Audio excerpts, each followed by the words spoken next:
And if you have your fly line in that water, that'll keep it up that way, so you have to mend it a little bit more. What I'm getting here is I'm getting my... That looked like a... That might have been a hit. Yeah. What I'm getting here is my fly is actually flowing a little faster than the current right here in front of us. So I'm going to mend my line to the left a little bit just to give it a natural looking drift. Now you won't fish downstream. You're going to try to work your way upstream most of the time? Yeah, one of the things you want to try to do now, sometimes it's you're not able to, but ideally you want to start downstream and work your way up. And the reason for that, if you're walking in the creek, you're going to create some, you'll be walking and kicking up some dust and some debris. And if you're working your way downstream, that dust and debris is going to go down and might disturb the fish, and you won't get you'll have a tougher time getting a hit.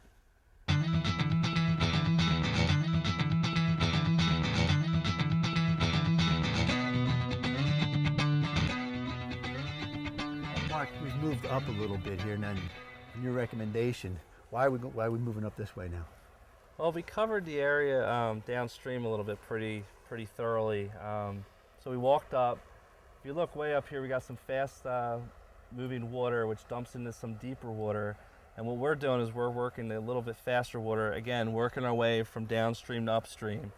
And we'll walk and cover every couple feet or so and cover the water. And again, doing the same thing. We're just casting a little bit upstream, mending our line, watching the strike indicator, and seeing see if we can't pull a fish out of here. But what we had down there was a little bit deeper water. That's where we were fishing. And then as we walked up, it got real shallow, even though we still had some moving water. But right now, if you look, again, the polarized glasses helps. You got some deeper water, a little channel running through here. Now, will those fish sit in the middle of the channel or on the edge of the channel, or does it depend on how they're feeding? You know, in faster water, the trout will sit on the bottom, and they'll nestle themselves in between some rocks, or just to stay out of the current. And then what they're watching for is anything that looks edible come over, and then they'll move out. They won't expend much energy because they're protected. They'll eat and then go back to their spot. But these are also stock trout, Right, and right. and they haven't been in here real long, so it takes them a little bit of while to adjust to being in a creek and feeding. And feeding, yeah.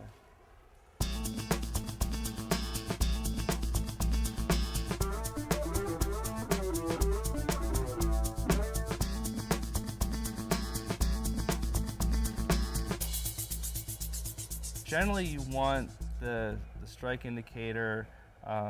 What I do is set it a couple feet above where my fly is. Now, if I'm fishing a little bit deeper water, I'm obviously going to set my strike indicator deeper because I want that fly as close to the bottom, bouncing on the bottom as much as possible. I don't want it dragging through the water column. I want it on the bottom as much as possible. And I also add a little split shot about 6 to 8 inches above the fly. And then I just adjust it. If I got a fast moving stream, I'll add more weight to get it down. You'd be surprised. There's times where I'll be fishing and I'm not getting any strikes. I put a little bit more weight on, gets it down, and it's like first cast, boom. So little things like that. Adjusting the weight and changing up flies frequently can help.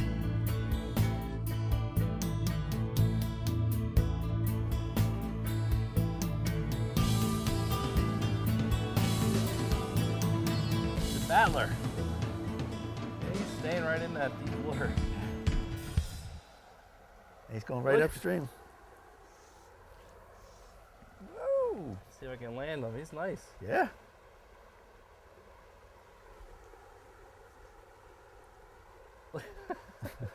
I've got a little 3-weight fly rod, so you get a little bit decent fish on here. They put up a battle. While we're talking about that, Mark, you would recommend a 3-weight rod for the... That's a nice fish there. Nice fat rainbow. Yeah.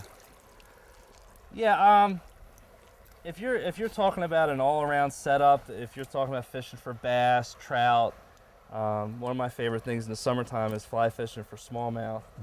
And if you're talking about having one rod to do everything, I would suggest a 6-weight. A 6-weight. 6-weight with a floating line.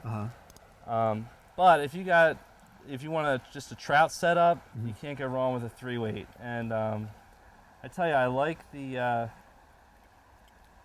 a shorter rod because I fish a lot of smaller creeks with a 3-weight. So this rod's actually shorter. It's 7'6". A lot of people fish 3-weights with 9 foot's a standard, but that's a nice trout. Oh. Trout. Oops. Oh, there he goes. Sorry, buddy. But yeah, there's a lot of streams that if you have a 9-foot rod, you have a little bit tougher time getting access because if you get a lot of trees and overhangs.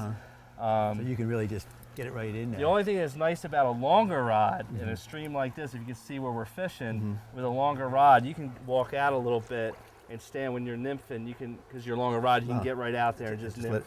Just let it Instead drift. of having lines sitting in the water, you can hold it right above and just. I mean, that's the only. That's a disadvantage. But yeah, 3-weight rod just for trout. A little bit shorter, floating line. That's what I would recommend.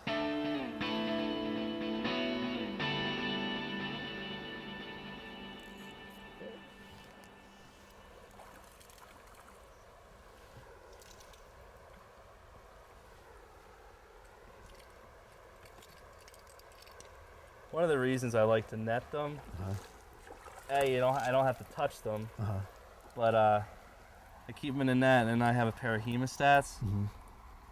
And with these small flies, I can just take a hold of the fly. Well, this one popped off, but I can just take a hold of the fly and pop it right out really easy. I'm not tugging at their jaw. I'm not. Since I'm catching and releasing them, I'm not doing as much damage to their jaw.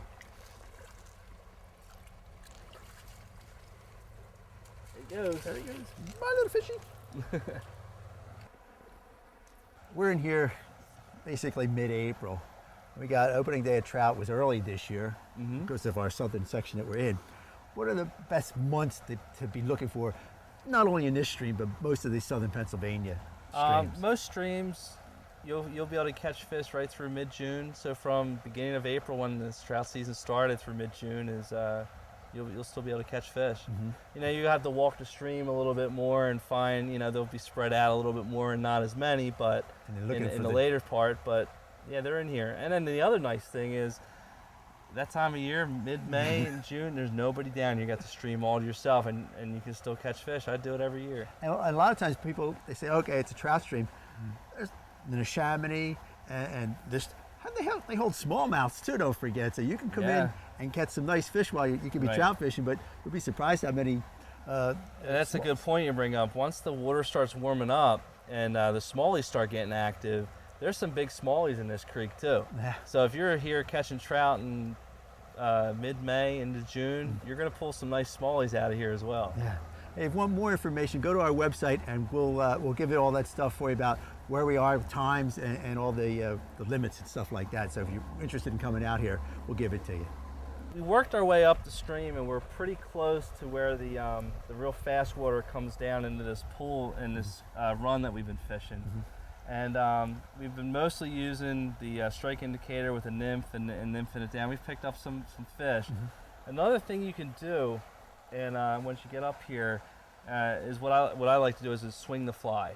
And for that, I take the strike indicator off, and I actually put a little bit bigger fly on a more of a streamer, like a woolly bugger.